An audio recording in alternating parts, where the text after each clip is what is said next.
చాలామంది స సంతానం గురించి రావడం జరుగుతుంది.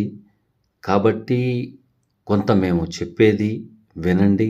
అలాగే మీకు తెలిసిన మంచి జ్యోతిష్యుల వారు, అనుభవజ్ఞాని దగ్గరికి వెళ్ళండి. మేము హాస్పిటల్స్‌కెళ్తున్నాం గదండీ! అంటే సైన్స్ డెవలప్ అవ్వలేదని చెప్పట్లేదు. డెవలప్ అయ్యింది. దాంట్లో కూడాను మీకు టెస్టులు లేకుండా చెప్తారా? చెప్పరు.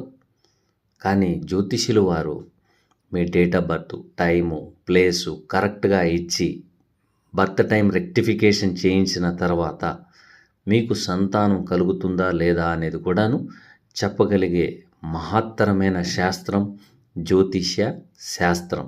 ఇది బూటకం కాదు. మీకేదో మ్యానిపులేట్ చేస్తారనేది ఊహించవద్దు.